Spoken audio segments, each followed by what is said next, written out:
Stop with the dramatic black woman act. People like you always exaggerate pain. The doctor cut the alarm off mid-scream, the warning flatlining under his thumb as if it had never existed. The woman on the bed arched. "I can't feel my baby," she whispered, fingers slipping on the rail slick with sweat. He sighed, already turning away. "You're not dying. You're anxious. Try behaving like an adult." Behind her stood a man, shoulders rigid, eyes locked on the doctor's back. The doctor never noticed what that quiet man carried, or that every word he'd just spoken was about to cost him everything. Before continuing, comment where in the world you are watching from, and make sure to subscribe because tomorrow's story is one you can't miss. The fluorescent lights cast harsh shadows across the emergency room as Naomi Ward gripped her husband's hand, her face twisted in pain. The midnight hours stretched endless in the sterile hallway. Their world narrowed to the steady beep of monitors and the sharp catch of her breath. "Something's wrong, Elias," Naomi whispered, her other hand pressed against her swollen belly. "This isn't normal contractions. It feels like tearing inside."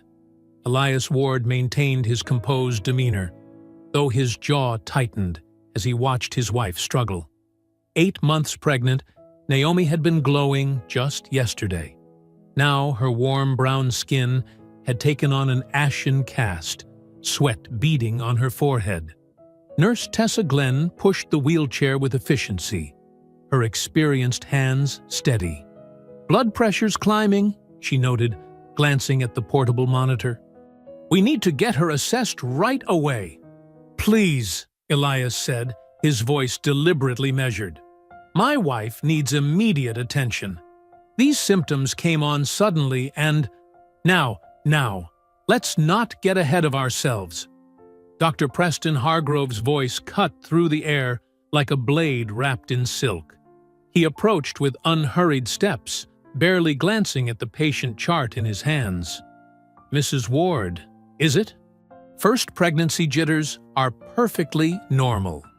Naomi shook her head, tears forming in her eyes. "No, doctor. I've read everything about normal labor. This is different. It's like something's ripping." "Anxiety often manifests as physical symptoms," Hargrove interrupted, his smile never reaching his eyes. "Especially in certain populations who may not be as familiar with proper prenatal care." Elias felt his fingers twitch, but kept his voice steady.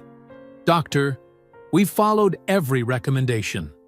My wife has had excellent prenatal care. Something is wrong." Nurse Glenn stepped forward.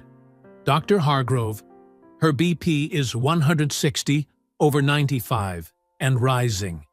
Maybe we should—" "Thank you, Nurse Glenn." Hargrove's tone dropped several degrees. "I believe I can assess my own patient." He turned back to Naomi. "We'll get you settled in the hallway for observation. No need to tie up a room just yet." The clicking of heels announced Gail Renshaw's arrival. The hospital administrator's perfectly styled hair and pressed suit looked out of place at midnight. "Dr. Hargrove, I trust everything is under control? We need to maintain our excellent emergency response metrics." "Just a nervous mother-to-be," Hargrove assured her. "Nothing that warrants disrupting our protocols." Elias watched as they wheeled Naomi to a spot against the wall, underneath flickering fluorescent lights. A thin curtain provided the barest pretense of privacy. His FBI training screamed at him to take control, to demand action, to protect his wife. But years of experience had taught him harsh lessons about how quickly a black man's concern became threatening behavior in places like this. "Sir," Nurse Glenn whispered as she adjusted Naomi's IV, "I'll keep an eye on her. Try to stay calm." Naomi's grip on Elias's hand tightened as another wave of pain hit. "Baby," she gasped. "I can't. Something's really wrong." "I can feel it." "I'm right here," Elias assured her, his thumb stroking the back of her hand. He watched the fetal monitor numbers climbing, his stomach knotting as Naomi's face contorted in agony. Dr. Hargrove passed by, barely pausing. "The wait time for imaging is backed up. We'll reassess in an hour or two." "An hour?" Elias struggled to keep his voice level. "Her pain is getting worse by the minute." "Mr. Ward," Hargrove's tone dripped with condescension, "I understand you're concerned, but your wife's dramatic reaction isn't helping anyone.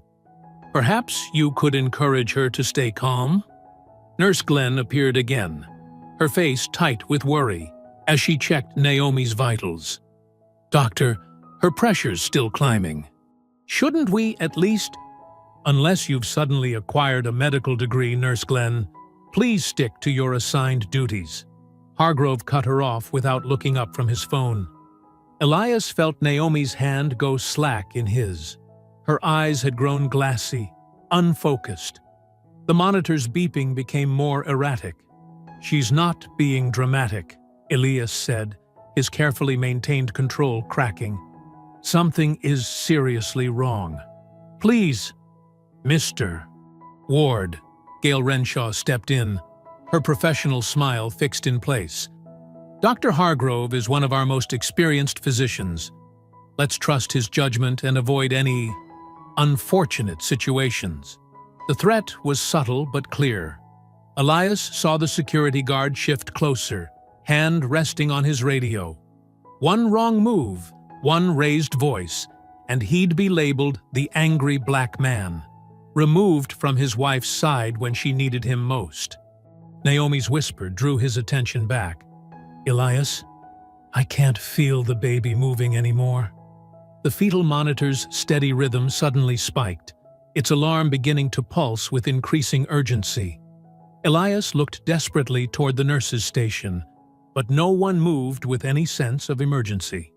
Then, as suddenly as it started, the alarm went silent. Elias stared at the monitor in confusion. The warning lights had disappeared, but Naomi's grip on his hand had gone terrifyingly weak. "Why did it stop?" he asked, his voice barely controlled. "The alarm. Why did it just—" But Nurse Glenn's face had gone pale as she looked at the monitor, and Elias felt the first real stab of fear pierce his practiced calm. The scream tore through the hallway like shattered glass. Naomi's body arched off the bed, monitors exploding into a chaos of alarms and flashing lights. Her blood pressure numbers spiraled downward as her pulse raced dangerously high. "Code Blue! We need help here!" Nurse Glenn slammed her palm against the emergency call button. Her other hand flew across the equipment, trying to stabilize the readings that were spinning out of control. Dr. Hargrove sauntered over, his face a mask of irritation. With one smooth motion, he reached past Tessa and silenced the shrieking alarms. "These readings are clearly false. The equipment in the hallway can be unreliable." "False?" Elias grabbed the doctor's arm, his careful restraint finally cracking. "Look at her! She's dying!" "Remove your hand," Hargrove said icily. "Security!" "She needs imaging now," Elias insisted, releasing the doctor's arm but planting himself firmly between Hargrove and the exit. "Get a surgeon down here. Something's torn inside her." "Mr. Ward," Hargrove's voice dripped with disdain, "your emotional state is not helping. Perhaps you should step outside and let the professionals work." "Professional?" Elias's voice shook. "You haven't done a single thing to help her." Naomi's body jerked again, her eyes rolling back as her oxygen levels plummeted. The monitors Hargrove hadn't silenced screamed their warning. A young resident in rumpled scrubs rushed over, his face pale. "Dr. Hargrove, her stats are critically low. Should I call for—" "Dr. Parker," Hargrove cut him off. "Are you questioning my assessment of this situation?" The resident's mouth opened and closed, his eyes darting between Naomi's convulsing form and his superior's cold stare. "No, sir, but protocol states—" "I am the protocol in this department." Hargrove's words fell like ice. "Stand down." Nurse Glenn's hands flew over Naomi's body, trying to stabilize her. "She's hemorrhaging." "Doctor, please. This is what happens when we let hysteria override medical judgment." Hargrove made a show of checking his watch. "If you're all quite finished." Naomi's body went rigid, blood beginning to soak through the thin hospital sheet.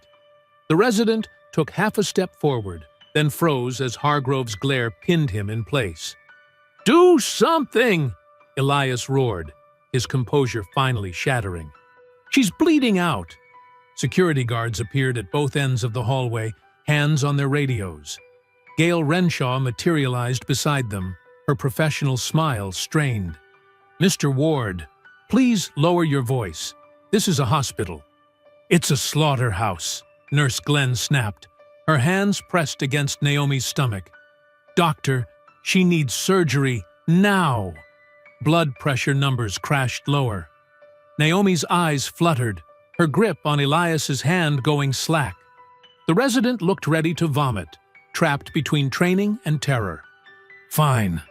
Hargrove finally waved a dismissive hand. "Call it in. But note my objection to this overreaction in the chart." The next moments dissolved into chaos. A trauma team rushed in, shouting orders. The resident found his courage too late, barking for blood products and an operating room. Nurse Glenn rattled off stats as they wheeled Naomi away, her voice tight with fury and fear. Elias tried to follow, but security blocked his path. Through the gaps between their bodies, he watched the team racing his wife down the corridor, blood dripping onto pristine floor tiles. Time stretched like pulled taffy. Minutes or hours later, Elias couldn't tell, the resident emerged from the operating room. His scrubs were stained dark red, his young face aged decades in a single night. "The baby." He swallowed hard. "We got her out. She's critical, but stable." Elias felt hope flutter weakly. "And my wife?" The resident's eyes filled with tears. He shook his head once. The world stopped turning. Sound became distant, muffled, as if Elias were underwater. Through the haze, he saw Dr. Hargrove at the nurse's station, calmly dictating notes. Patient presented with anxiety symptoms, declined rapidly despite appropriate interventions. Complications arose unexpectedly. Death was unavoidable given patient presentation and circumstances. Elias lunged forward, a sound like a wounded animal tearing from his throat. Security caught him before he could reach Hargrove, muscled arms pinning him against the wall. "Sir, calm down, or we'll have to remove you," one guard warned. "My wife is dead," Elias's voice cracked. "He killed her. He just stood there and killed her." "Now, Mr. Ward." Hargrove straightened his white coat, not even looking up from his charts. "These situations are always tragic, but histrionics won't change the medical reality. Perhaps if she'd been more compliant with prenatal care—" "You son of a—" Elias struggled against the guard's grip. "Remove him," Gail Renshaw ordered, "and call the police if necessary. We can't have this kind of disruption." The guards began dragging Elias toward the exit. He stopped fighting, his body suddenly heavy with grief and rage, and something darker growing beneath it all. With careful movements, he reached for his wallet. The guards tensed, probably expecting him to pull out a phone to record them.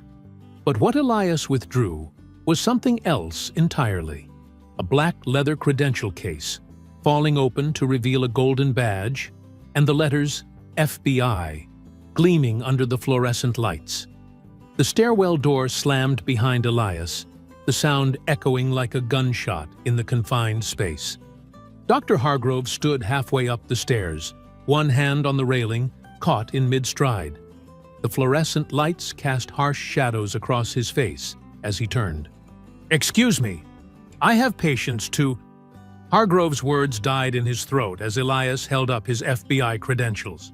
"Special Agent Elias Ward, Federal Bureau of Investigation." His voice was steel wrapped in silk. "We need to discuss what just happened to my wife." The color drained from Hargrove's face. his usual mask of authority cracking. He took a half-step backward, bumping against the railing. I followed all standard protocols. Everything was documented. Who silenced the fetal monitor? Elias climbed one step, then another, each footfall deliberate. Those alarms were working fine until someone manually shut them off. That's a serious accusation. Hargrove's hand trembled slightly on the railing. I acted within established medical guidelines. Any suggestion otherwise? Answer the question, doctor. Elias kept his distance, hands loose at his sides. He didn't need to touch or threaten. His presence alone filled the stairwell like smoke. Who made the decision to ignore those warnings? Sweat beaded on Hargrove's forehead. I'll need to consult with legal counsel before discussing specific treatment decisions. Hospital policy clearly states... Hospital policy? Elias's laugh held no humor. My wife begged you for help. The nurse begged you. Even your resident knew something was wrong. But you chose to let her suffer. You're emotionally compromised. Hargrove tried to rally his usual condescension, but his voice wavered. These situations are always difficult for family members to process rationally. What I'm processing, Elias cut in, is how many other women you've killed this way, how many other unavoidable complications you've buried in paperwork. The stairwell door burst open. Gail Renshaw strode in, her heels clicking sharply on the concrete steps. Dr. Hargrove, you're needed in labor and delivery. She positioned herself between them, a human shield in an expensive suit. Mr. Ward, I'm sorry, Agent Ward. This is neither the time nor place for confrontation. There's never a right time to discuss dead black mothers in your hospital, is there, Ms. Renshaw? Elias didn't move. Just NDAs and settlements and carefully worded press releases. I understand you're grieving, she said, her professional smile firmly in place. But making scenes won't bring her back. Perhaps we should schedule a meeting with our patient advocacy team. To negotiate my silence? Elias's eyes never left Hargrove. How much is a dead wife worth in your risk management calculations?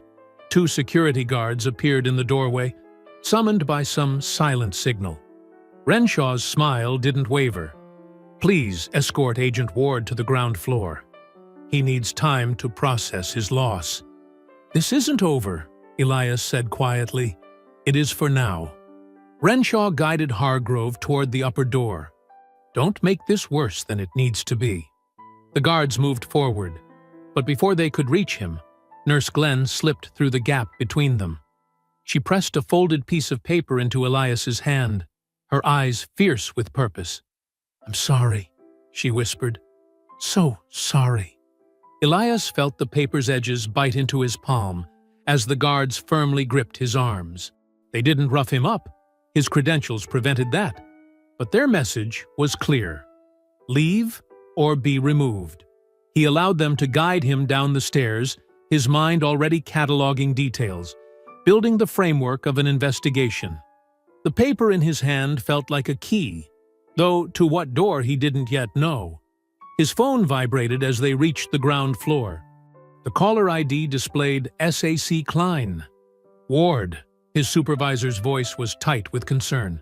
I just got a call from hospital administration. What the hell are you doing? My wife died, Dana. Elias stood in the lobby, watching Hargrove and Renshaw hurry past on an upper walkway. They let her die. I know. Her tone softened slightly. And I'm sorry, but you can't investigate this. The hell I can't. You're too close. This is a clear conflict of interest. Someone needs to look into... Stand down, Elias. Steele entered her voice. That's an order. Don't make me put you on leave. The line went dead. Elias stared at his phone, feeling the walls closing in. The system was already moving to protect itself, to bury this death like all the others. A nurse wheeled a clear bassinet past him toward the elevators, likely headed to the maternity ward.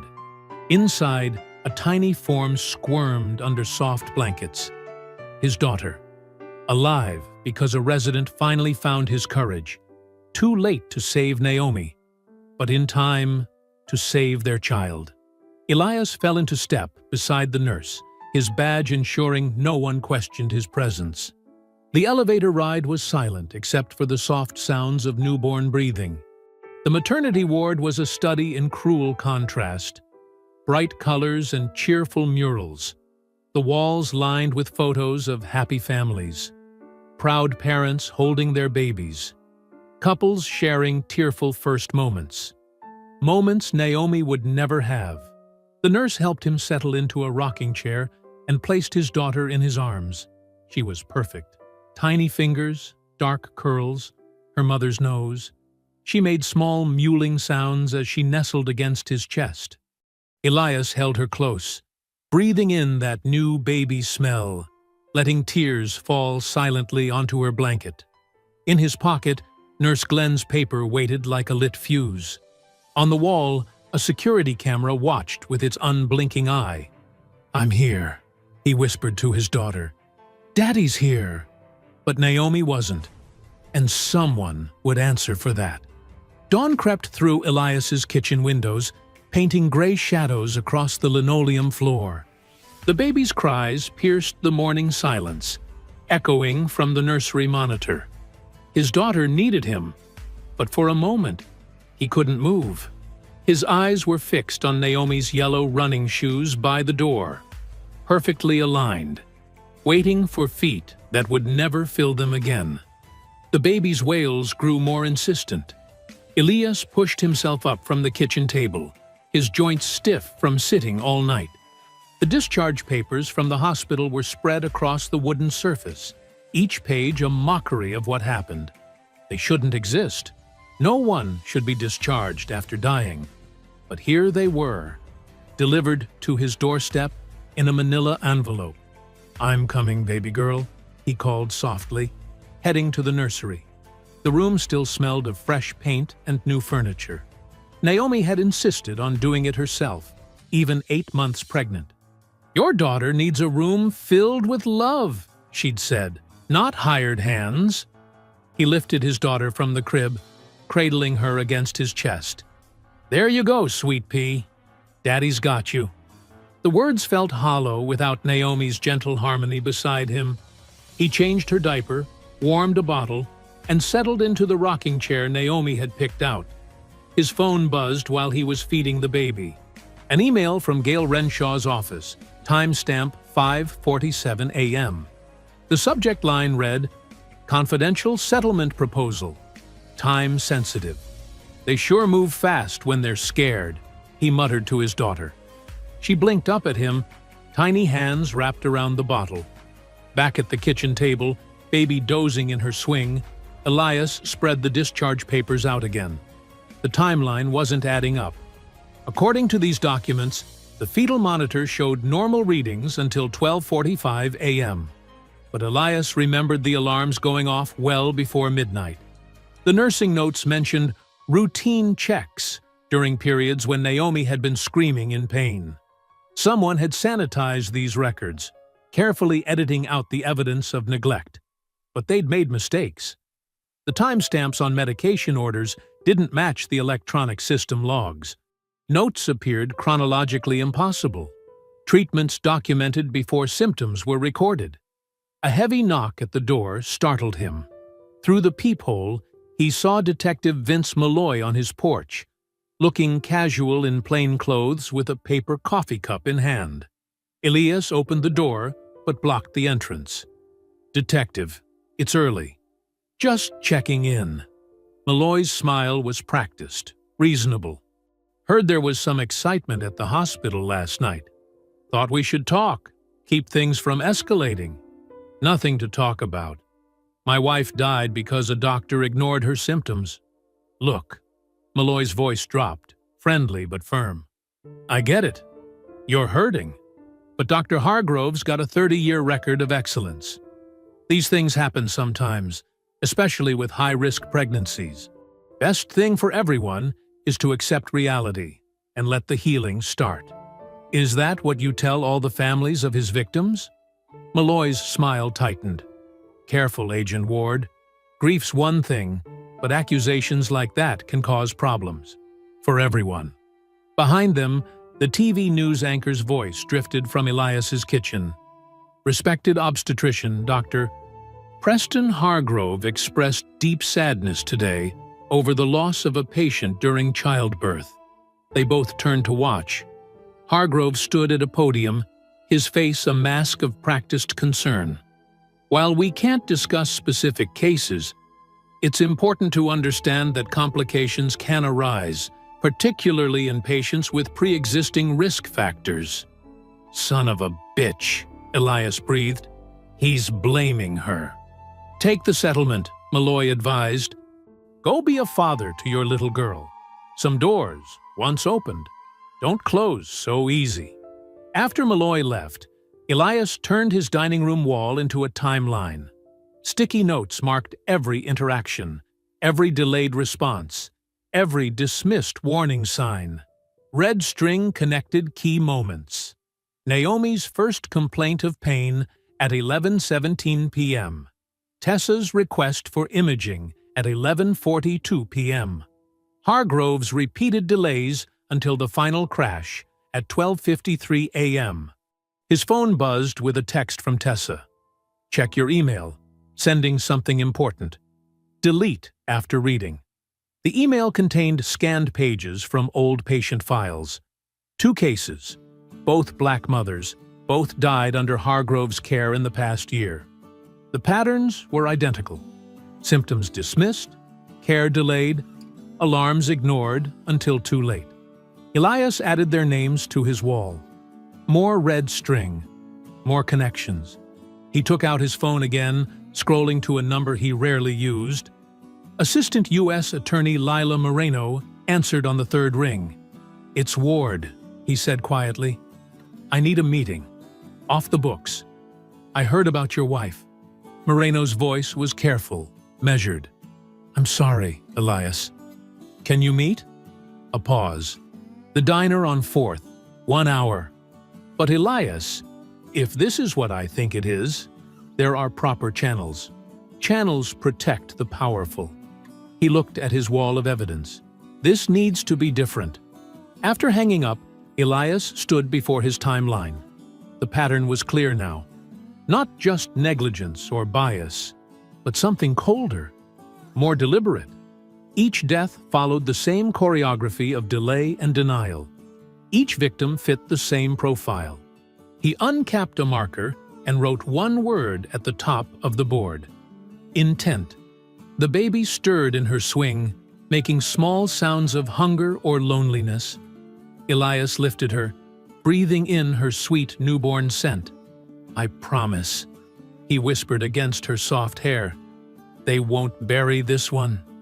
Not this time. The fluorescent lights in the hospital records office buzzed overhead as Elias and AUSA Lila Moreno sat at a cramped desk, surrounded by stacks of medical files. The room smelled of old paper and industrial cleaner. Let me be clear, Moreno said, her voice low and stern. We do this by the book. No cowboy moves, no breaking rules. One wrong step, and any case we build falls apart. I understand. Elias kept his voice steady, though his fingers twitched as he flipped through access logs. Do you? Moreno leaned forward. Because grief makes people reckless, and reckless gets cases thrown out. Elias was about to respond when something caught his eye. He pulled up the electronic access timestamps for Naomi's chart. Look at this. Multiple edits at 1:47 a.m., less than an hour after she died. Moreno adjusted her reading glasses. Could be routine documentation. At that hour? By IT services? Elias pointed to the user ID. Why would tech support need access right after a death? They dug deeper into the logs. Changes, deletions, entire sections rewritten.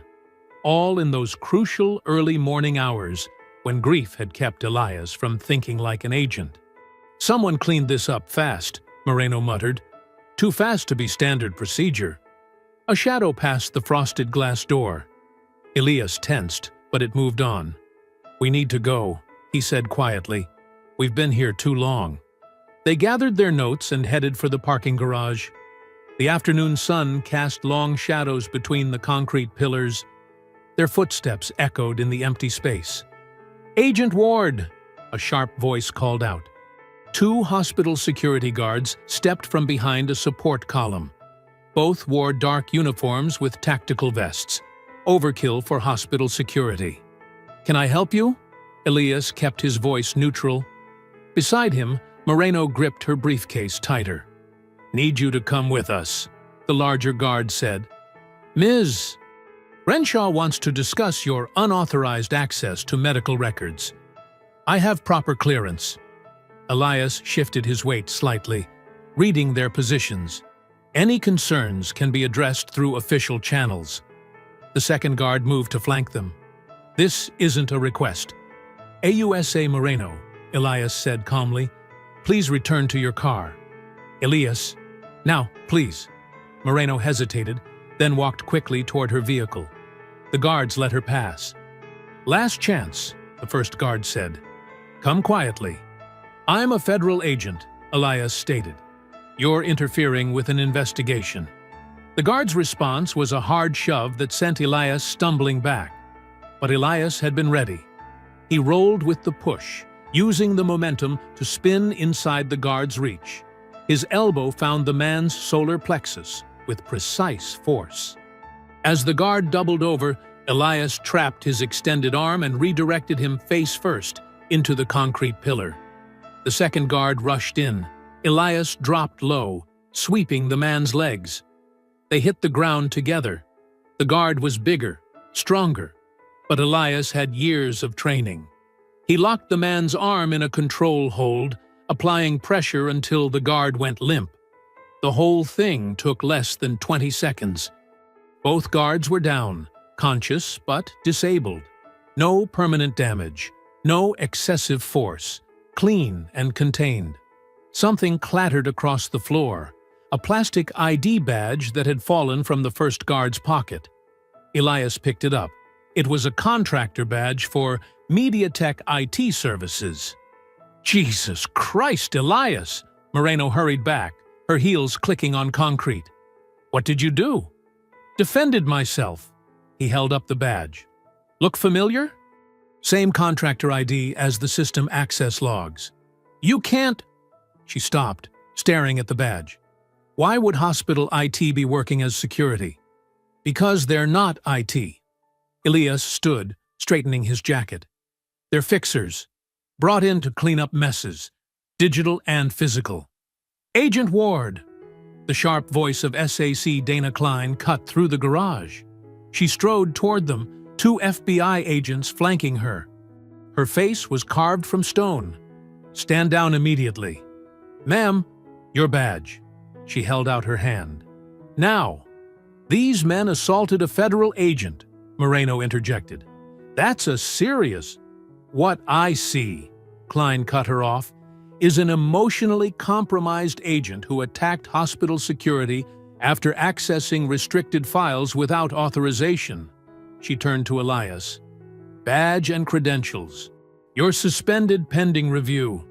Elias removed his badge and ID, placed them in Klein's outstretched hand. His fingers felt cold. "Clear out your desk by end of day," Klein ordered. "And stay away from this hospital." Later that afternoon, Elias sat in his home office staring at his empty badge holder. His phone buzzed, a text from Nurse Tessa. "Monitor alarms require manual override. Two-step process. Can't be accidental." He added it to his wall of evidence, connecting it to the contractor badge and access logs. The pattern was becoming clearer. Someone had built a system for making deaths disappear, not just covering them up afterward, but ensuring they happened in the first place. Elias opened his desk drawer and placed his empty badge holder inside. The drawer closed with a soft click. He stood, looking at his timeline wall. They'd taken his badge, his authority, his official power to investigate, but they hadn't taken his training. His knowledge, his determination to expose the truth, and they hadn't taken his pain. Elias picked up his phone and began dialing numbers. He had other resources, other angles, other ways to build a case. They thought taking his badge would stop him. They were wrong. It just meant he no longer had to play by their rules. Morning sunlight streamed through the grimy windows of Pete's Diner, casting long shadows across the cracked vinyl booth. Elias sat with his back to the wall, watching the door while pretending to study the laminated menu. His coffee grew cold, untouched. The bell above the door chimed. A middle-aged black couple entered. The Holloways.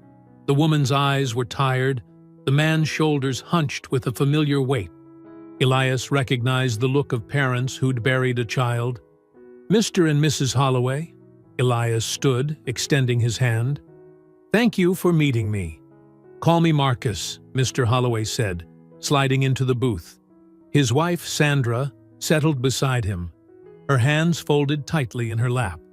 "Our daughter, Jasmine," Sandra began, then stopped, swallowing hard.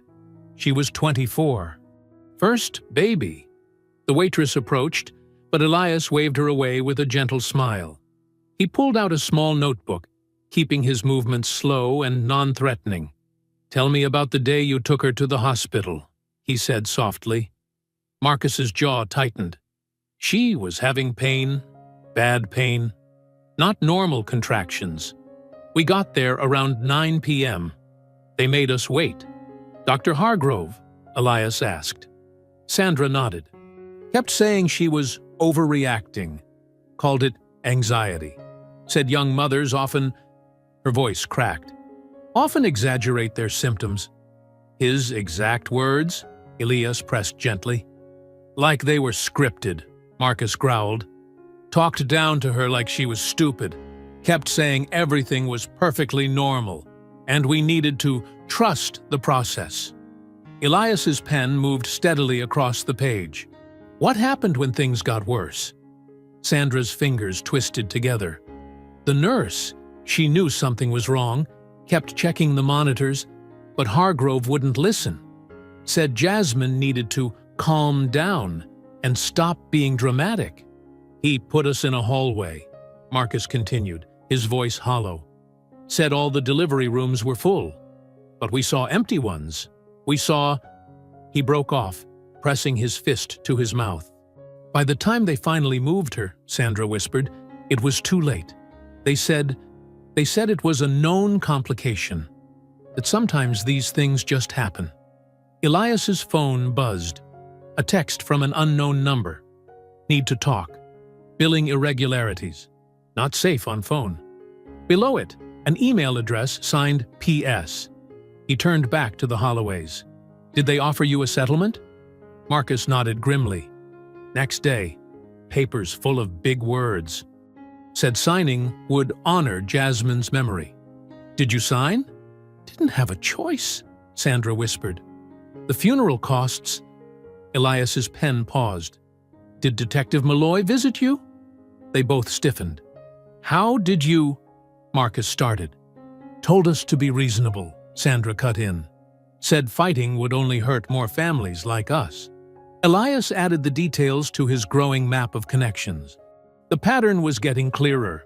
Identify vulnerable patients, delay care, document complications, quick settlements, police pressure. A machine built to turn deaths into statistics. His phone buzzed again. An email from Priya Shah, marked urgent. Found billing codes. Pattern of risk management classifications. Disproportionate outcomes. Need secure meeting. The diner's bell chimed. 2 men in dark jackets entered, scanning the room. Elias recognized the predatory posture of hired muscle. "We should wrap up," he said quietly. "Different exits. Don't look back." The Holloways slipped out the side door while Elias left cash on the table. He exited through the kitchen, nodding thanks to the cook who'd been watching the scene unfold. That evening, Elias sat in his home office, connecting threads on his evidence board. Hospital records, witness statements, billing codes, pieces of a puzzle showing systematic neglect, masked by paperwork. His son slept in the bassinet beside his desk. A sharp crack outside jerked him alert. Through the window, he caught the flash of movement near Naomi's car, still parked in the driveway where she'd left it that last night. The smell hit him first. Gasoline. Elias burst through the front door as a figure in dark clothes raised a lighter. He crossed the distance in 3 strides, tackling the person before the flame could drop. They hit the concrete hard. The attacker was strong, trained. An elbow caught Elias's ribs. A knee drove up toward his groin. But Elias had fury on his side, controlled, focused rage that made his strikes precise and brutal. They grappled on the damp grass. Elias locked the attacker's arm, twisted until something popped. A pained grunt, male. The man bucked, trying to throw Elias off. His jacket rode up, revealing a familiar ID card clipped to his belt. Municipal Maintenance Department. Headlights swept the scene as a police cruiser pulled up. Detective Malloy stepped out, taking his time.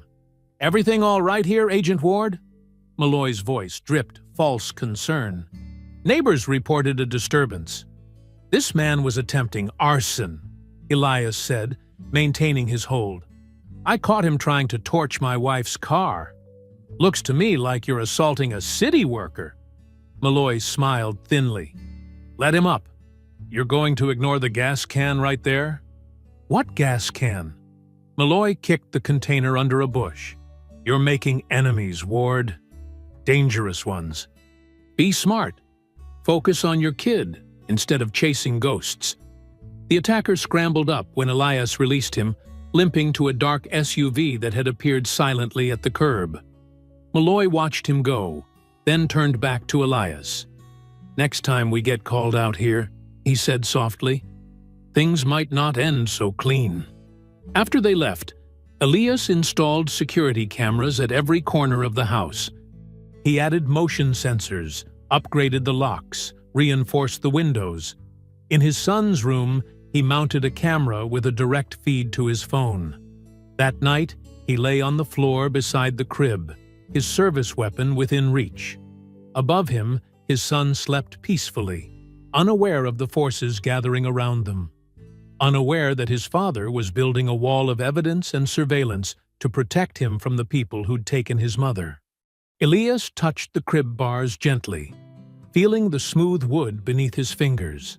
"I've got you," he whispered. "They won't hurt anyone else. I promise." The abandoned storage facility loomed against the midnight sky, a hulking shadow of corrugated metal and broken windows. Elias pulled his car behind a rusted shipping container, cutting the engine. His breath fogged in the cold air as he waited, watching. A familiar figure emerged from the darkness. Ray "Razor" Delaney, his leather jacket collar turned up against the wind. The former criminal informant moved with the cautious grace of someone used to looking over his shoulder. "You're a hard man to find these days, Fed," Razor said, keeping his distance until he'd checked the surroundings. "Not a Fed right now," Elias replied. "Badge is suspended." Razor's laugh was sharp and humorless. "That's what makes this interesting. You're calling in favors when you got nothing to trade. I've still got friends in place. Protection's available if the information's good." "Protection?" Razor shook his head. "Man, you don't even know what you're poking at. These people, they've got reach you wouldn't believe." Elias stepped closer, his voice low and intense. "They killed my wife, Razor, while I watched. Tell me what you know." Something in his tone made Razor study him more carefully. After a long moment, the informant nodded. "Follow me. But if anyone asks, we never had this conversation."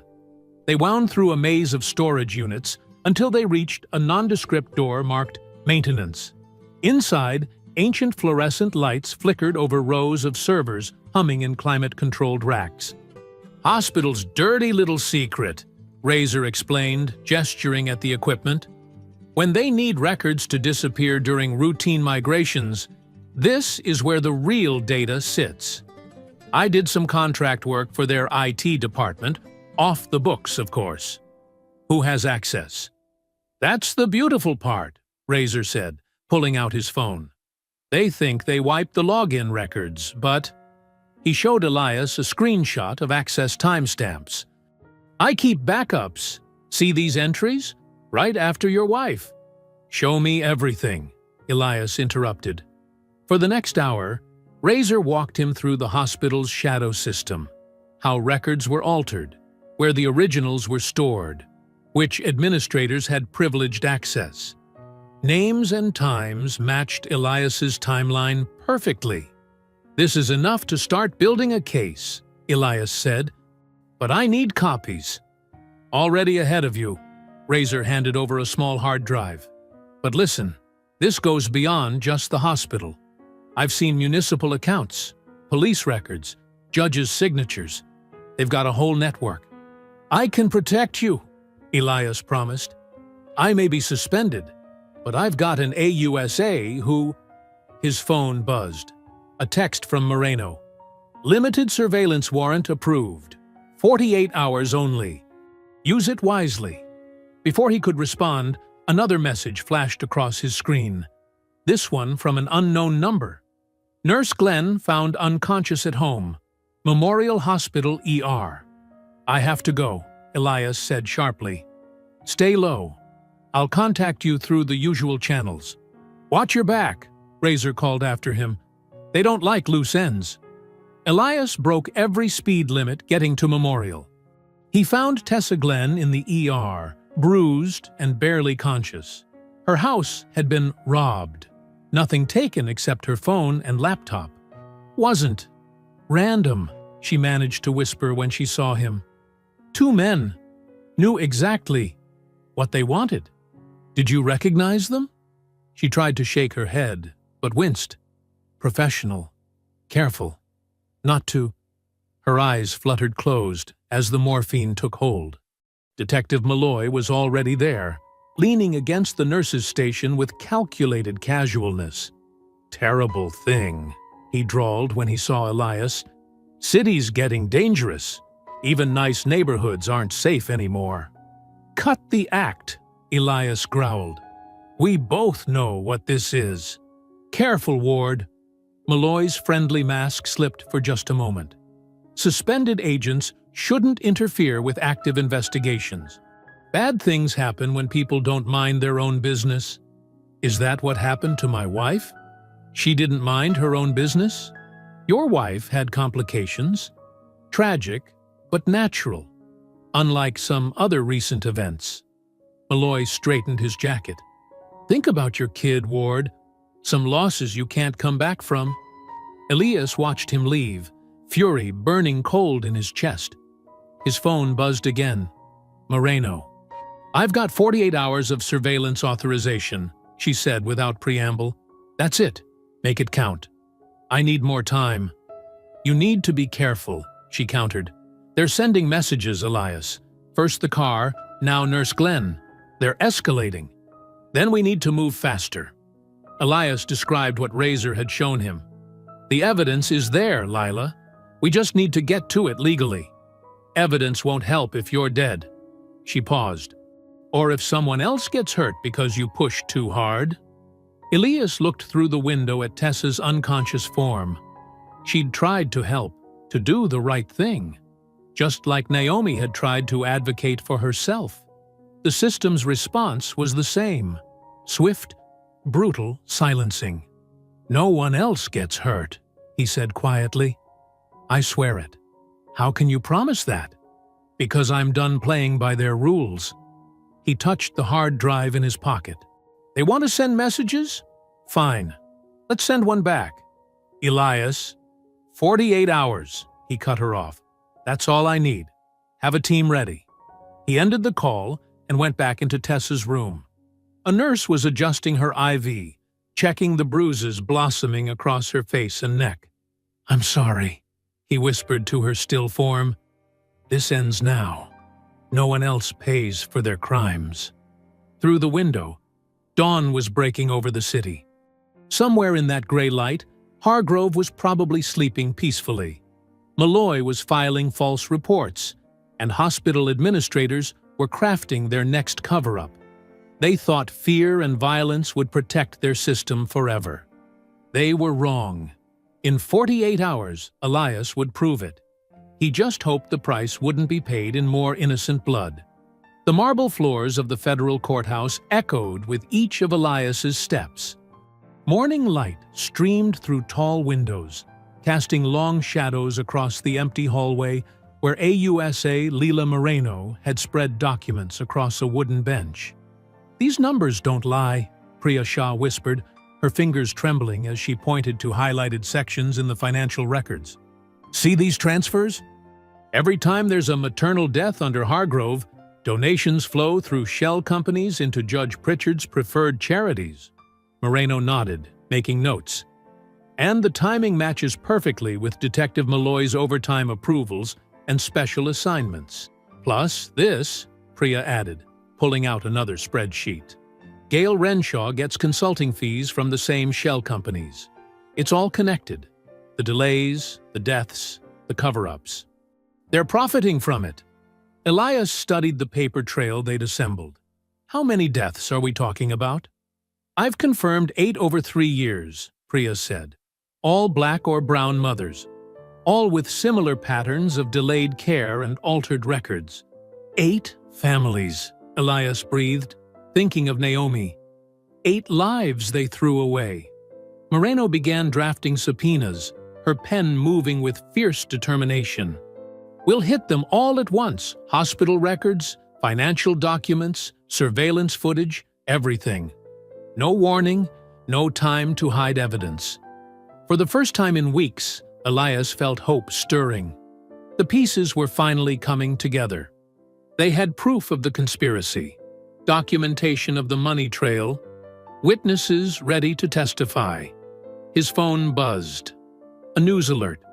The hope died as he read the hospital's press release. Due to scheduled system upgrades and server migration, some surveillance footage from the past quarter may be temporarily unavailable. "They're destroying evidence," he growled, showing Moreno the screen. "We expected this," she said. "That's why we—" His phone buzzed again. Another news alert, this one making his hands shake. "Sources reveal toxicology report shows substances in deceased mother's system." "That's a lie," he snarled. "Naomi never. They're trying to poison her reputation." "They're scared," Priya said quietly. "They know we're close." Moreno's phone rang. Her face darkened as she listened. "What do you mean?" Challenged.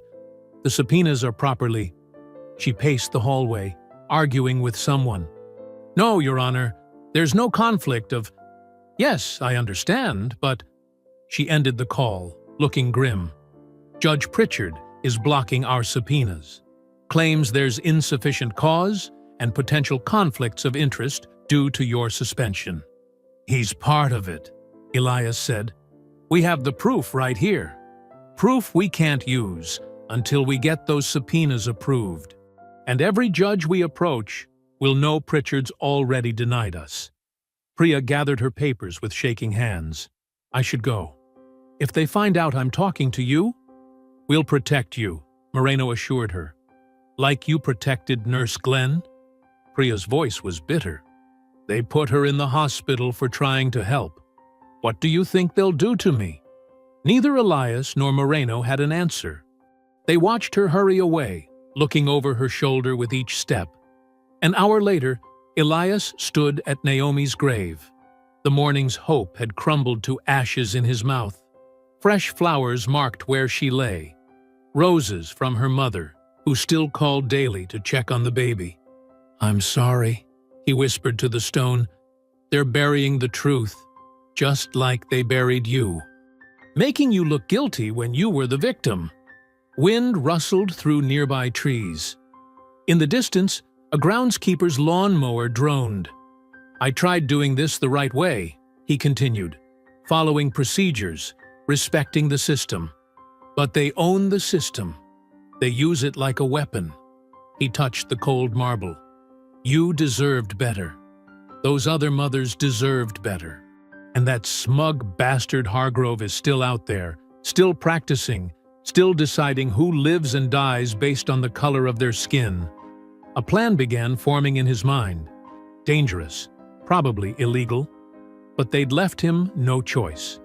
He pulled out his phone and called Moreno. "I need a favor." "Elias, just listen.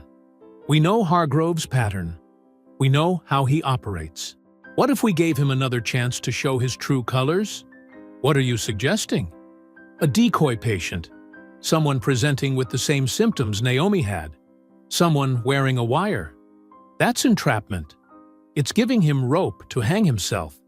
He's arrogant, Lila. He thinks he's untouchable. Put another black woman in front of him with the same complaints, and he'll do exactly what he did to Naomi." "Even if I wanted to help," Moreno said, "we'd need authorization for any recording. And after Pritchard's ruling, then we get creative. Find a sympathetic judge. Call in favors. Something." His voice hardened. "Because right now, he's in that hospital, probably getting ready to kill someone else's wife, someone else's mother. And we're letting it happen." Silence stretched between them. Finally, Moreno sighed. "Give me 24 hours. But Elias, if we do this, it has to be perfect. By the book. One mistake, and they'll bury everything. They already tried burying Naomi. They won't bury the truth." He ended the call and looked at the grave one last time. Hargrove thought his position and connections made him invulnerable. That same arrogance would be his downfall. All they had to do was give him another chance to show who he really was. The lawnmower's drone faded. Wind scattered petals from Naomi's roses across the grass. Somewhere in the city, Hargrove was probably reviewing patient files, deciding whose pain mattered and whose didn't. Soon, he'd have another chance to make that choice. And this time, every word, every dismissal, every cruel calculation would be recorded. The surveillance van's air conditioning hummed as Elias watched Simone Brooks approach the hospital entrance through multiple camera feeds. She moved with practiced precision, one hand pressed against her stomach, her face showing just the right amount of distress. "Audio check," Moreno's voice crackled through his earpiece. "Receiving clearly," he responded, adjusting the volume. Every rustle from the tiny microphone hidden in Simone's clothing came through with crystal clarity. Simone pushed through the ER doors, her performance flawless. Not too dramatic, not too subtle. Just a worried pregnant woman seeking help. Exactly like Naomi had been. The waiting room buzzed with typical afternoon chaos. A child wailed. Someone coughed. Phones rang at the intake desk. "I need help," Simone told the triage nurse, her voice trembling perfectly. "Something's wrong. The pain, it's not normal." Elias's hands tightened on the monitoring equipment. The same words, the same fear. He forced himself to breathe. "Blood pressure's elevated," a nurse noted. 160/95. Just like Naomi's had been. They wheeled Simone to an exam area. Through her hidden microphone, Elias heard everything. The beep of monitors, the squeak of rubber-soled shoes, the murmur of voices discussing which doctor was on rotation. "Dr. Hargrove's handling OB emergencies today," someone said. "Patient presenting with severe abdominal pain at 32 weeks, another voice reported. Complaining of vision changes and dizziness." Elias glanced at Moreno, who was transcribing every word. They'd chosen the symptoms carefully, matching Naomi's case while ensuring Simone wasn't actually at risk. Dr. Aiden Park appeared first, the resident who'd been there the night Naomi died. His hesitation was visible even through the grainy security feed. "Let's get a full workup," Park said, his voice clearer now. "BP's concerning. We should—" Now, Hargrove's familiar voice cut in. "Let's not overreact. Elias's jaw clenched as Hargrove swept into view, radiating the same dismissive confidence he'd shown with Naomi. "Good afternoon," Hargrove said to Simone. "I understand you're feeling anxious?" "The pain," Simone said. "It's like something's tearing. And I can't see right. Everything's blurry."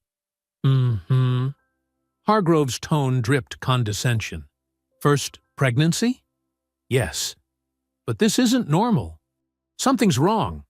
Pain tolerance varies significantly among different demographics," Hargrove said. "What you're experiencing is likely stress-related." In the van, Moreno's pen scratched rapidly across her notepad. Every word was another nail in Hargrove's coffin. "Her pressure's still climbing," Park interjected. "Protocol suggests—" "Thank you, Dr. Park," Hargrove cut him off. "I believe I can assess the situation." Gail Renshaw materialized at the nurses' station, her presence a silent warning to the staff.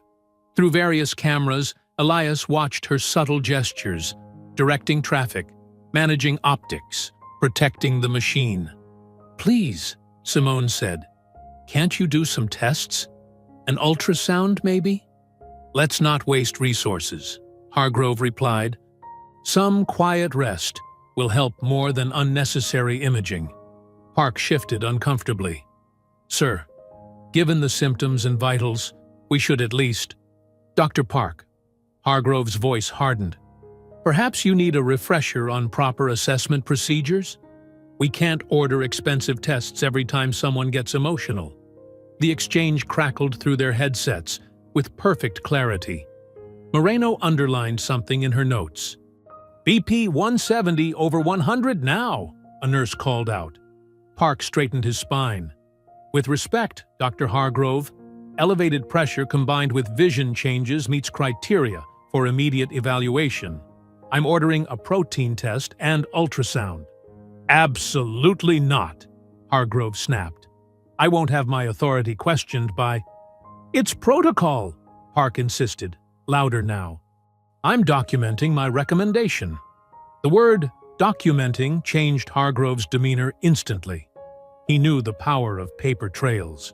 "Fine," he said tightly. "Order your tests. Waste time and resources. But note that I consider this an overreaction to standard discomfort." In the van, Moreno looked up from her notes. He's repeating the exact pattern. Dismissing symptoms, rejecting tests, documenting his objections to cover himself, while pushing the racist subtext that black women exaggerate pain, Elias added grimly. Through the monitors, they watched Park efficiently arrange the tests he'd demanded. Simone remained perfectly in character, worried but cooperative, insistent but not combative. "Your pressure's still elevated," Park told her, "but the initial tests look reassuring. We'll monitor you closely." "Such drama for nothing," Hargrove commented, loud enough for the microphone to catch. "As I said, anxiety presents differently in certain populations. Perhaps some education on proper prenatal care would be beneficial?" The condescension in his voice made Elias's hands curl into fists, but the rage was tempered by satisfaction. Every word was another piece of evidence. "Patient seems stable," Park said carefully, "but I'm keeping her for observation." "On your head be it," Hargrove replied. "Document that I advised against unnecessary admission." "Oh, I'll document everything," Park assured him, his meaning clear to everyone but Hargrove. Gail Renshaw drifted closer, her practiced smile masking concern. "Dr. Hargrove, may I have a word about resource allocation?" "Of course," Hargrove replied. "Someone needs to maintain standards around here." Their voices faded as they moved away from Simone's bed, but the microphone caught their retreating conversation. These people need to learn they can't demand special treatment every time they— Moreno clicked her pen decisively and turned to Elias. Her eyes were hard with certainty. "He just confessed," she said quietly. "Not just to this, to everything. The pattern, the prejudice, the deliberate denial of care. We've got him." The garage light cast harsh shadows across the evidence wall as Elias gently swayed, his sleeping child nestled against his chest. Hargrove's recorded voice played through a small speaker, each word dripping with casual cruelty. "These people need to learn. They can't demand special treatment." Elias pressed a button, rewinding the clip. He'd listened to it 17 times now, memorizing every inflection, every pause that revealed the doctor's true nature. The wall before him was a spider's web of connections, time-stamped photos, financial records, transcribed threats. Red string linked key events, forming a noose that would finally end Hargrove's reign of negligence. The baby stirred, tiny fingers clutching Elias's shirt. He adjusted the blanket, remembering how Naomi used to hum while folding these same soft fabrics, preparing for a future that Hargrove stole. His phone buzzed. Moreno's text was brief. "Warrants drafted. Filing at dawn."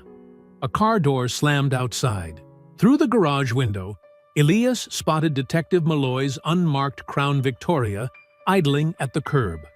He secured his child in the portable crib tucked behind his desk and switched off the audio playback. The doorbell rang. Elias took his time answering, letting Malloy stew in the cold night air. "Evening, Agent Ward," Malloy said when the door finally opened. His smile was practiced, professional, the kind that never reached his eyes. "Got a minute to chat?" "No warrant, no chat," Elias replied flatly. "Come on now." Malloy's voice stayed friendly, but his stance shifted subtly. A cop's instinct to establish dominance. "Just looking out for your interests here. Professional courtesy." "There's nothing professional about this visit." "Listen." Malloy stepped closer, dropping the pretense. "You're pushing buttons that don't need pushing. Making waves that could drown more than just Hargrove. Be smart. Think about your kid." Elias felt ice crystallize in his veins. "Are you threatening my child, Detective?" "Course not." Malloy spread his hands. "Just saying life's unpredictable. Accidents happen. Sometimes something permanent changes everything. Would be a shame if your crusade left that baby without both parents." Elias didn't blink. "You're officially notified that this conversation is being recorded as evidence of attempted witness intimidation under Federal Statute 18 U.S.C., paragraph 15-12. Would you like to revise your statement?" Malloy's smile vanished. "You think you're clever? You think your badge protects you? This is bigger than you understand." "No," Elias said quietly. "It's exactly as big as I understand." "That's what terrifies you." Malloy retreated to his car without another word. Elias watched until the taillights disappeared around the corner, then checked his home's security feeds. All cameras operational. All angles covered. His phone buzzed again. This time it was Moreno, her voice tight with controlled anger. "Pritchard just issued an emergency injunction. He's blocking our subpoenas on procedural grounds." "How long?" 3 days minimum for a hearing. Meanwhile, Renshaw's legal team is burying us in paperwork. Motion to dismiss, motion to suppress, motion to seal. They're trying to drown us in red tape until the pressure fades. Elias looked at his evidence wall. They're scared. They should be. But they're also connected. Each delay gives them time to bury evidence deeper. Then we change the game. Elias pulled out his other phone, the one tied directly to the bureau. "Time to call Klein." SAC Dana Klein answered on the second ring. "Ward, you're still suspended. I need 5 minutes. After that, you can extend my suspension or arrest me. Your choice." A long pause. "Talk fast." Elias laid it out methodically. The pattern of deaths, the financial connections, the coordinated cover-up. He detailed Malloy's threat, Pritchard's obstruction, Renshaw's legal barricade. Finally, he played Hargrove's recorded confession. This isn't just about Naomi anymore, he finished. It's about a system that kills black mothers for profit and buries anyone who objects. The Bureau can't look away without becoming complicit. The silence stretched. Elias could almost hear Klein weighing career preservation against moral certainty. "Send me everything," she said finally. "Every recording, every document, every connection. I'll take it upstairs. Federal jurisdiction, no local involvement. But Ward, if you're wrong about any of this..." "I'm not wrong, and I have backups of everything." "Of course you do," Klein sighed. "Stay put. Wait for authorization. Do not engage anyone until we move. Understood?" "Understood." Elias ended the call and turned back to his evidence wall. He photographed every document, scanned every note, uploaded every recording to secure servers. Multiple copies, multiple locations. No single point of failure. The baby whimpered softly. Elias lifted his child, breathing in that perfect newborn scent. "I know, little one," he whispered. "I miss her too. But tomorrow we start making it right." He settled into the old rocking chair Naomi had chosen, watching security feeds while his child slept. Outside, the night grew deeper. But Elias didn't sleep. He simply rocked and waited, and remembered Naomi's smile as dawn crept closer. Every few minutes, his phone lit up with more notifications. Renshaw's lawyers filing motions, Malloy's car circling the block, Pritchard's office requesting urgent meetings with federal supervisors. The system was scrambling, desperate to maintain control. "Let them scramble," Elias thought. The truth was already loose. No amount of legal papers or backroom deals could cage it again. The armored vans hummed in the pre-dawn darkness, their black shapes lined up like waiting predators. Condensation purled on bulletproof glass as agents moved with practiced efficiency, checking gear and synchronizing communications. The staging area, a converted warehouse lot, bristled with tactical equipment and federal authority. SAC Dana Klein stood straight-backed near the command vehicle, her expression carved from stone. When Elias approached, she held out his badge without ceremony. "Agent Ward," she said formally, "you are hereby reinstated to active duty, effective immediately." She paused, then added in a lower voice, "The Bureau failed you. We should have acted sooner." Elias accepted his credentials, the familiar weight settling against his chest like armor. "Thank you, ma'am." "Don't thank me." Klein's eyes hardened. "Make it count." Inside the command vehicle, Elias's evidence board had been recreated digitally across multiple screens. Red markers highlighted target locations while timestamps scrolled past in real time. AUSA Moreno sat at the communications station, coordinating with support teams. "Teams are in position," she reported, not looking up from her monitors. "Priya's feeding us server locations now." Elias studied the tactical overlay. 7 primary targets: the hospital's off-site storage facility, 3 billing vendor offices, the administration building, and personal residences belonging to Hargrove and Renshaw. Each location represented a piece of the puzzle they'd fought so hard to assemble. "All teams sound off," Klein commanded. The responses came rapid-fire. "Alpha Team, ready at storage facility. Bravo Team, positioned at Billing Office 1. Charlie Team, covering hospital approach. Delta Team..." Elias watched the pieces align, remembering all the nights he'd spent connecting these same dots while his child slept nearby. Now the full weight of federal law enforcement stood ready to validate every conclusion, every suspicion, every truth he'd protected. Priya Shah's voice crackled through secure channels. Primary server room confirmed in sub-basement. Backup arrays in offices 3 and 4. They're running constant purge cycles, trying to wipe everything.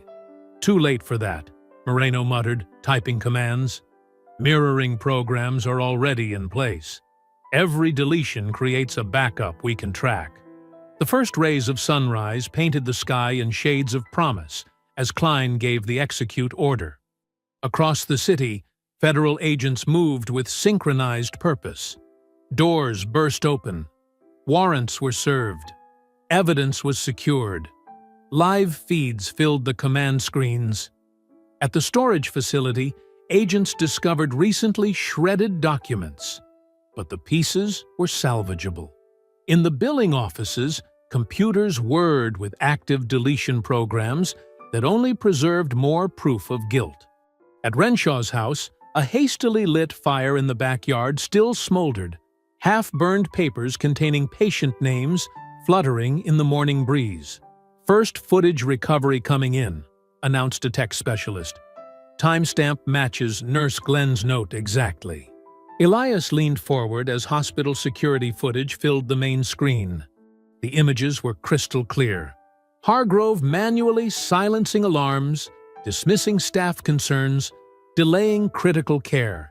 Each frame validated Tessa's courage in speaking up, each second of video transforming memory into evidence. Got the access logs? Another analyst called out. Multiple manual overrides of monitoring equipment, all tied to Hargrove's credentials. Pattern spans 3 years, focuses on minority patients, correlates with billing adjustments afterward. More data poured in. Financial records showed payments flowing between shell companies tied to hospital administrators and local officials. Email chains revealed careful coordination to bury complaints and silence witnesses. Everything Elias had suspected, everything he'd pieced together through grief and determination, was being confirmed in high-resolution detail. "Sir," a junior agent approached with a tablet. "You should see this." The screen showed security footage from Tessa Glenn's robbery. Clear images of 2 men, one wearing a contractor badge identical to those found in the hospital parking garage, breaking in and attacking her. No theft, just violence meant to silence. "Facial recognition is already running," the agent said. "We've identified one suspect as former police, currently employed by a security firm contracted to the hospital." Elias nodded, unsurprised.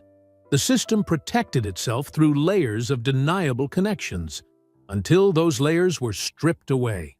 "Teams report evidence secured at all primary locations," Klein announced. "No deletions successful. No data lost." Moreno looked up from her station, a fierce satisfaction in her eyes. They really thought they could bury this. All of it. Everyone they hurt, everyone they silenced. They got used to power, Elias said quietly. Started believing their own lies. The command vehicle hummed with activity as data streams converged into an irrefutable narrative. Patient records, security footage, financial transactions, communication logs, each piece strengthened the others, creating a foundation too solid to shake. "Hospital Administrator Renshaw is in custody," reported Charlie Team. "No resistance. Found her attempting to access sealed files in her office." "Billing office principals detained," added Bravo Team. "Multiple servers seized. Chain of custody maintained." Elias watched the feeds, feeling a weight lift from his chest with each confirmation. The truth wasn't fragile anymore. It wasn't trapped in his grieving memories or buried in manipulated records. It was documented, duplicated, distributed across secure federal servers. They couldn't make it disappear. A priority alert flashed across the main screen. Moreno straightened in her chair, hand pressed to her earpiece. "Confirmation from hospital security," she announced. "Dr. Preston Hargrove has been located. He's in the East Wing, 3rd floor, conducting morning rounds." The room stilled. Every eye turned to Elias. "He doesn't know yet," Klein said softly. "He's still playing doctor, still thinking he's untouchable." Sunlight streamed through the hospital's glass entrance, casting long shadows across the busy lobby. Patients filled plastic chairs, flipping through old magazines and checking phones. A local news crew had already set up near the information desk, their camera trained on the entrance, a tip about breaking developments, bringing them like sharks to blood in the water. The first hint something was different came from the security guards.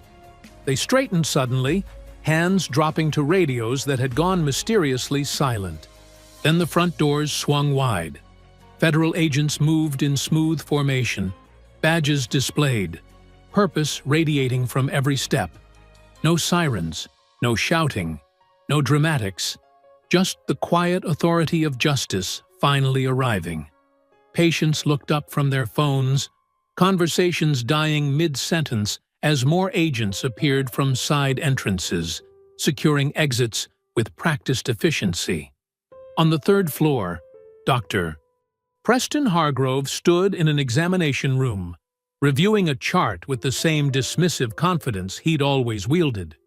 His white coat was pristine, his posture perfect, his entire being radiating the untouchable superiority that had let him decide who deserved care and who could wait.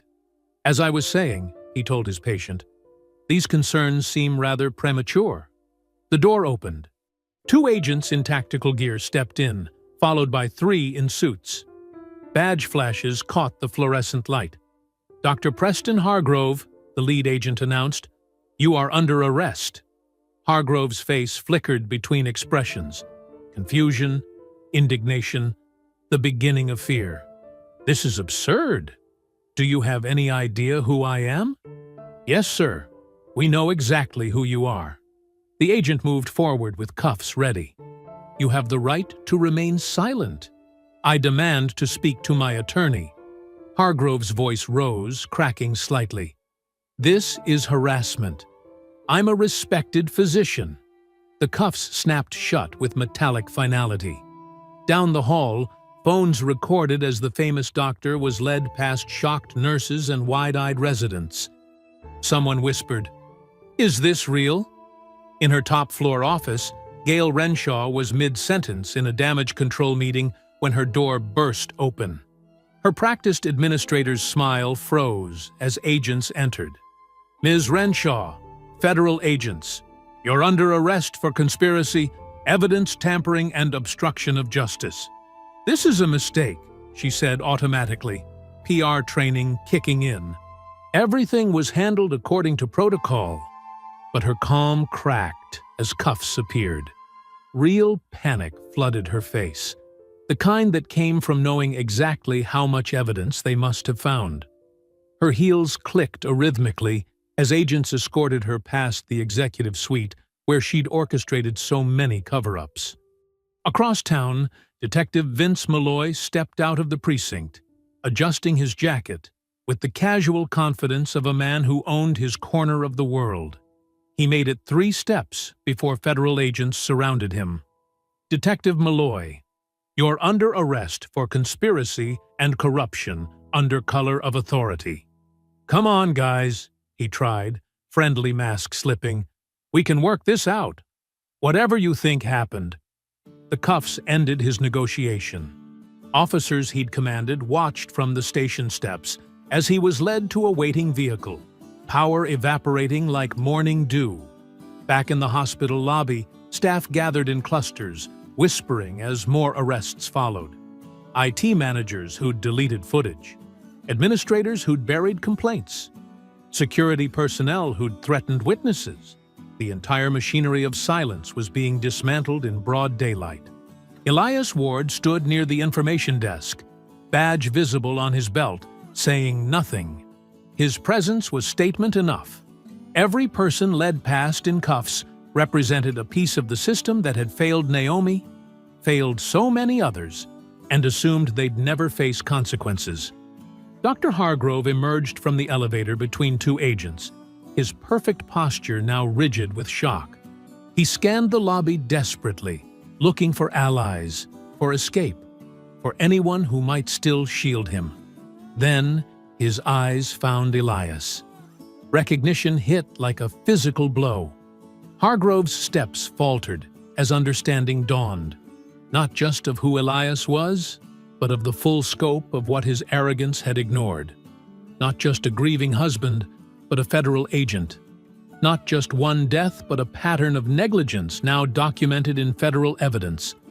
Not just a tragedy to be buried, but justice that had been gathering strength in silence. Reporters surged forward, shouting questions. Cameras flashed.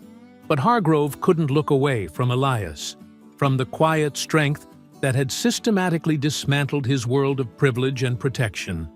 In that moment, the doctor finally felt what his victims had felt. Powerless, unheard, at the mercy of forces he couldn't control.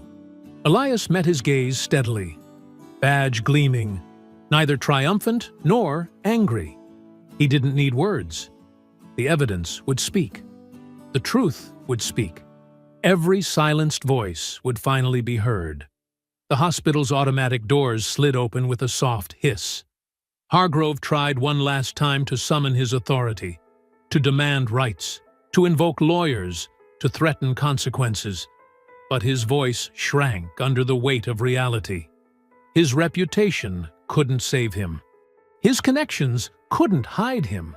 His power was paper-thin, and it was burning away in the morning light. As agents guided Hargrove toward the waiting vehicle, his eyes locked on Elias one final time. In that gaze was the desperate realization of a man who'd thought himself untouchable, finally understanding the price of his choices. The doors closed behind him with quiet finality, separating him forever from the kingdom of impunity he'd built on others' pain. The federal courtroom hummed with tension. Morning light filtered through tall windows, casting long shadows across polished wood and stern faces. Elias sat directly behind AUSA Leila Moreno's table, his posture rigid, his eyes fixed on the proceedings. Around him, the gallery was packed with families, mothers, fathers, children who'd lost loved ones to a system that had treated their pain as inconvenient.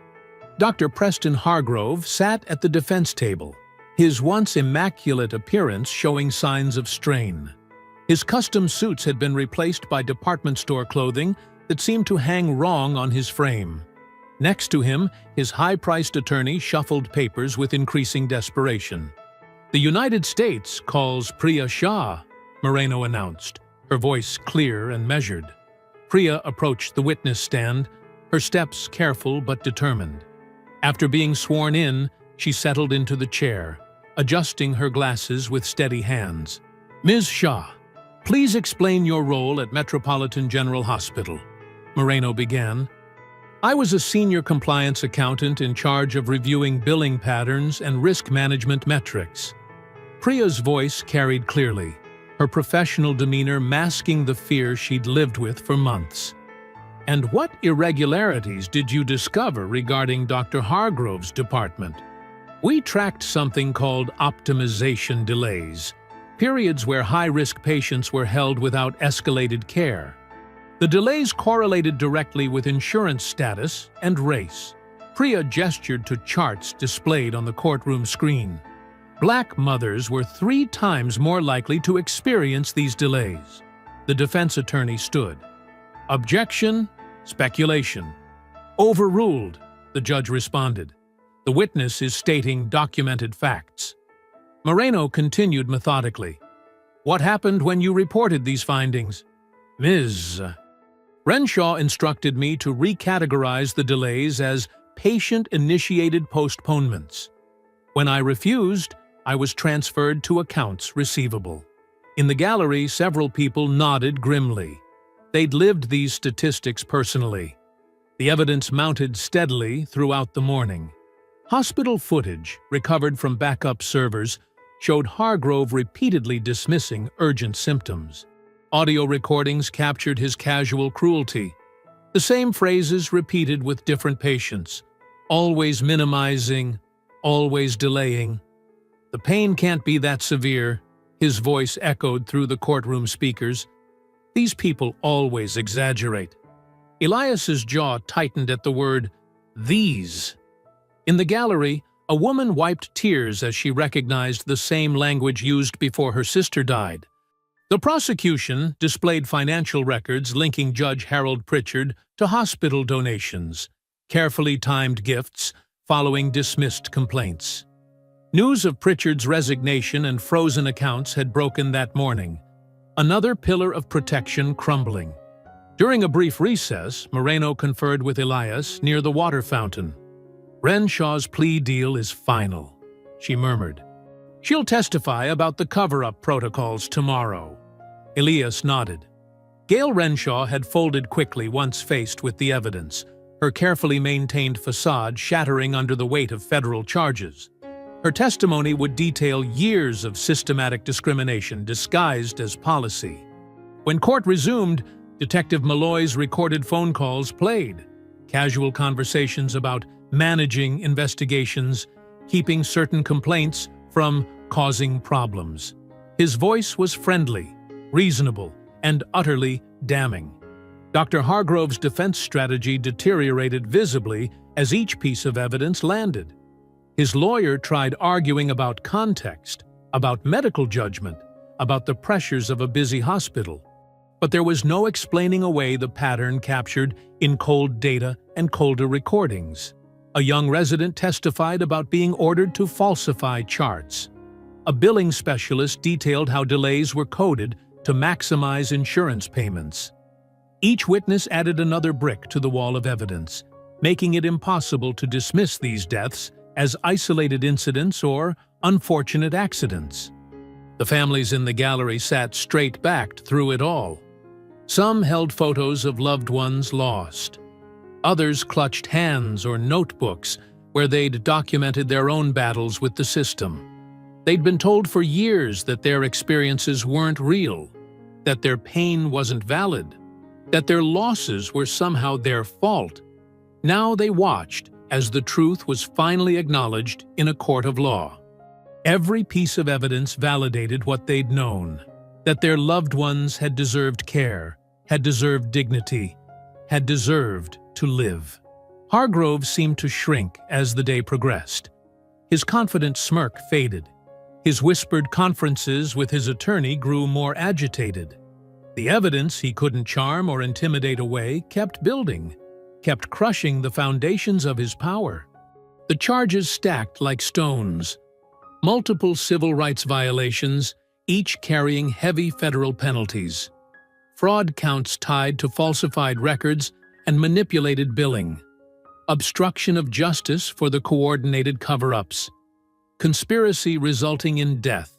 The heaviest charge, supported by years of documented pattern and practice. Late in the afternoon, the prosecution displayed Naomi's final vital signs alongside the silenced monitor logs. The technical evidence was clear, but it was the human cost that filled the courtroom. The loss of a mother, a wife, a future deliberately denied. Elias watched it all with the same controlled expression he'd maintained for months.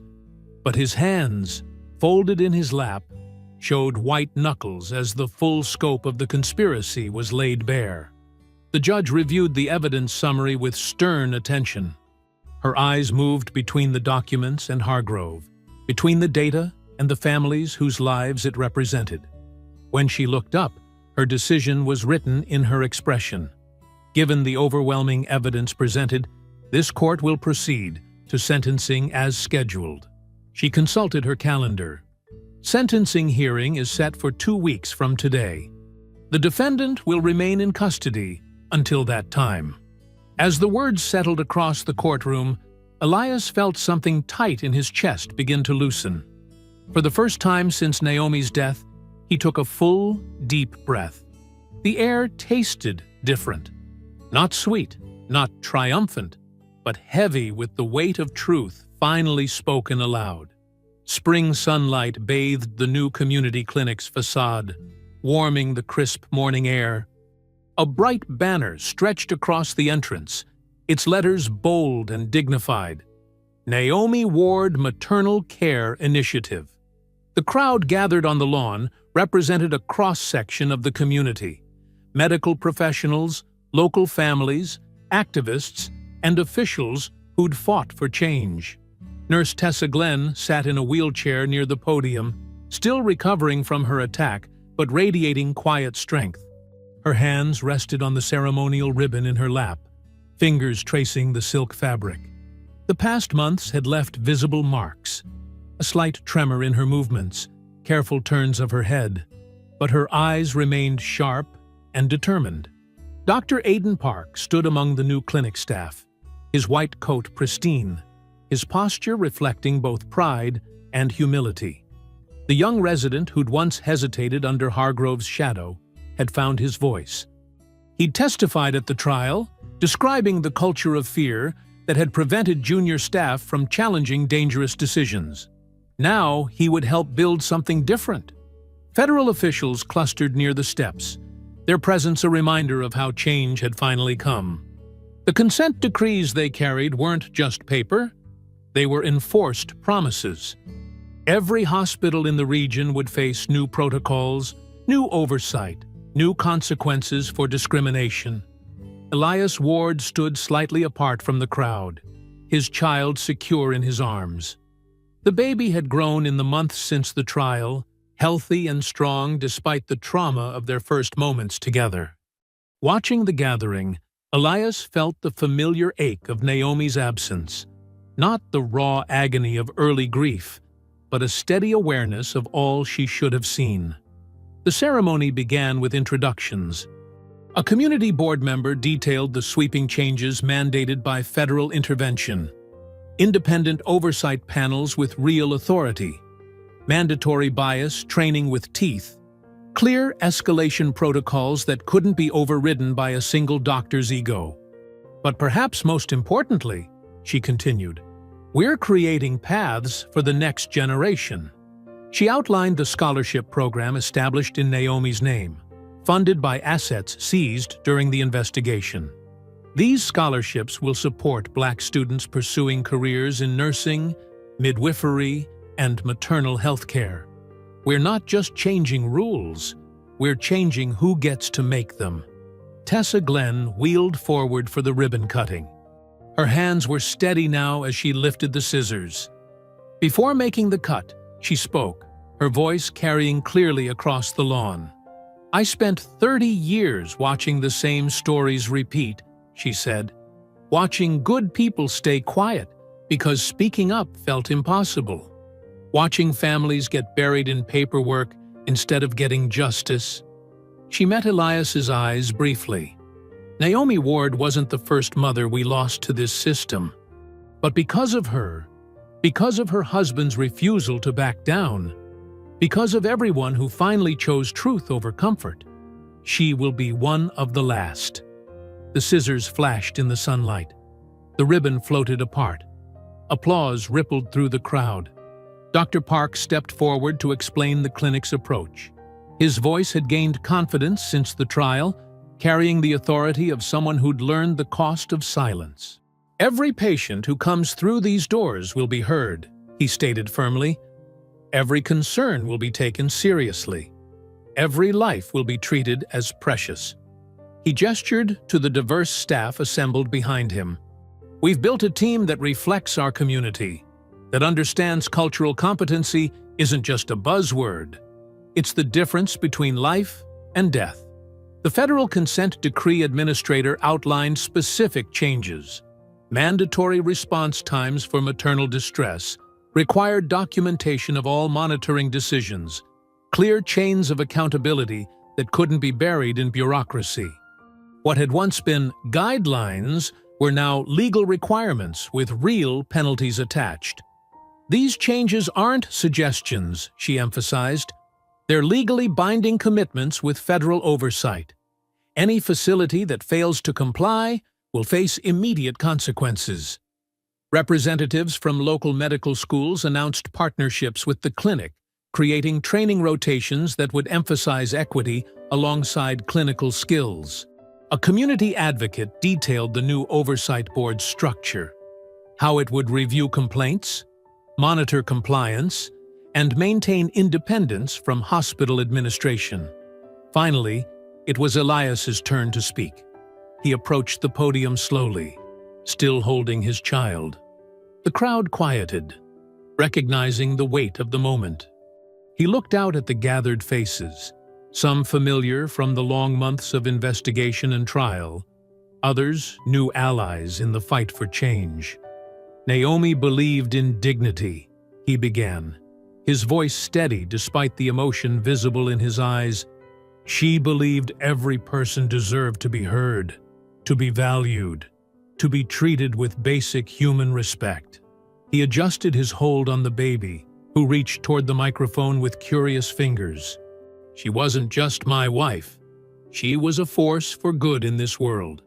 Intelligent, compassionate, unwilling to accept that some lives mattered less than others. He paused, gathering his thoughts. This clinic isn't about vengeance. It's not about punishment. It's about finally building what should have existed all along. A place where every mother's pain matters, where every family's fears are heard, where no one is dismissed because of their race or background. The baby made a soft sound, drawing gentle laughter from the crowd. Elias smiled slightly.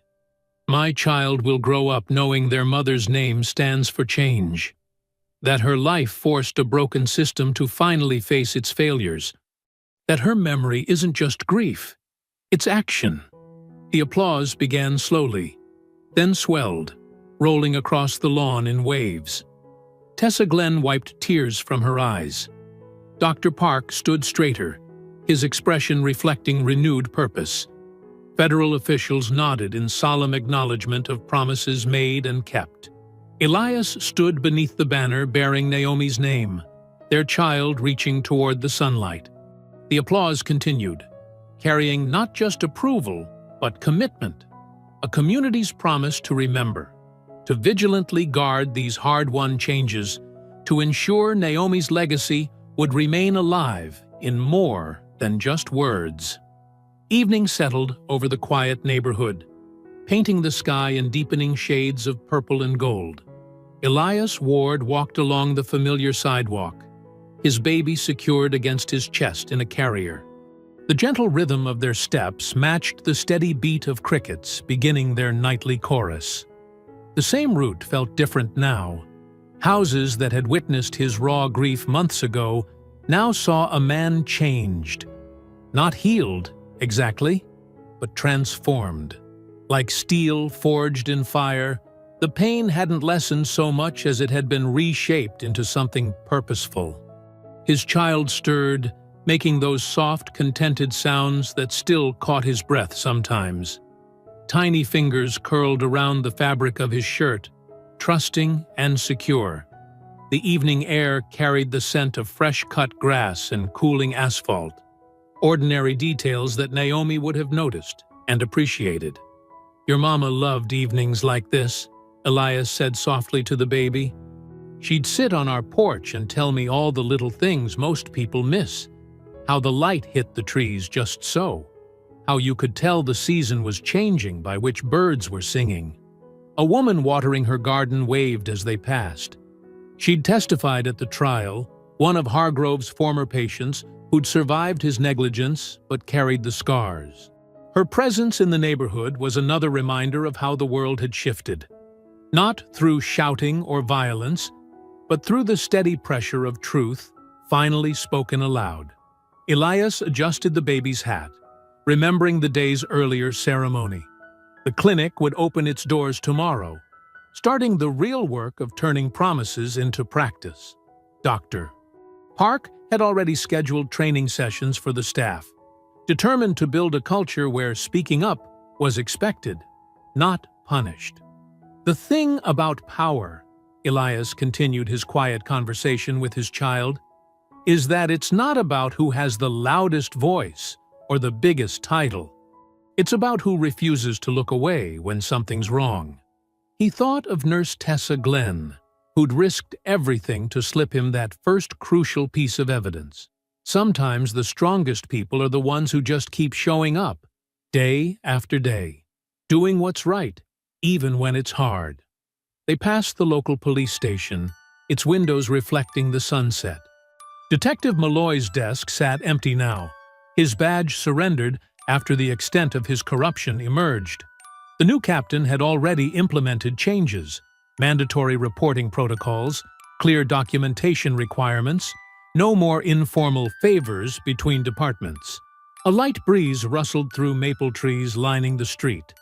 Elias remembered his own rage in those early days, the temptation to answer cruelty with violence, to make Hargrove feel a fraction of the pain he'd caused. But that path would have betrayed everything Naomi believed in.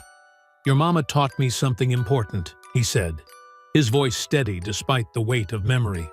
"She showed me that real strength isn't about making people afraid. It's about making things better, even when that's harder than making things hurt." The baby yawned, settling deeper against his chest. Elias smiled, thinking how these evening walks had become their ritual. In the beginning, they'd been an escape from the emptiness of the house. Now they felt more like meditation, a time to reflect on how far they'd come and how far they still had to go. A group of medical students passed by, heading toward the bus stop. They wore the distinctive lanyards of the Naomi Ward Scholarship Program, their animated discussion carrying fragments about patient advocacy and community health. One of them recognized Elias and nodded respectfully, not with pity, but with understanding of what his fight had achieved. "Change doesn't happen all at once," Elias continued his gentle monologue. "It's like building a case, piece by piece, fact by fact, until the truth becomes too solid to ignore." He thought of the federal consent decrees, the new oversight boards, the training programs spreading to other hospitals. Sometimes justice looks like paperwork and meetings and really boring rules. But those rules? They save lives. They turned onto their street as the first stars began appearing. Porch lights winked on, creating pools of warmth in the growing dusk. Their own house stood quiet but welcoming, Naomi's flower boxes still blooming with the perennials she'd planted. "I used to think being strong meant never showing fear," Elias admitted softly. "But your mama knew better. She taught me that real courage is feeling afraid and speaking up anyway. It's using whatever power you have to protect people who need protecting." The baby had drifted to sleep, peaceful against his heartbeat. Elias paused at the end of their driveway, looking up at the deepening sky. The world hadn't magically become fair or kind. Racism hadn't vanished. Prejudice hadn't dissolved. Injustice hadn't surrendered. But something fundamental had shifted. The silence that had protected Hargrove had been broken. The system that had enabled him had been exposed. The pattern that had killed Naomi, that had nearly killed so many others, had been interrupted. Not through violence or vengeance, but through the patient, relentless application of truth and law. "Your mama changed things," Elias whispered, carefully ascending their porch steps. "Not by being the loudest or the angriest, but by being absolutely clear about what was right. And when people tried to bury that truth, we didn't let them. We kept digging, kept pushing, kept insisting that her life mattered." The porch swing moved gently in the evening breeze. Naomi's favorite spot, where she'd spent so many evenings planning community programs and dreaming up ways to help people. It didn't stand empty now so much as waiting, holding space for the work that would continue. "Naomi," Elias said her name into the quiet air, feeling not the raw edge of loss, but the solid foundation of victory. Not just legal victory, though that mattered, but the deeper victory of refusing to let power hide behind silence, of insisting that every life deserved dignity, of proving that justice wasn't just a word, but a choice made real through action. If you enjoyed the story, leave a like to support my channel, and subscribe so that you do not miss out on the next one. On the screen, I have picked 2 special stories just for you. Have a wonderful day.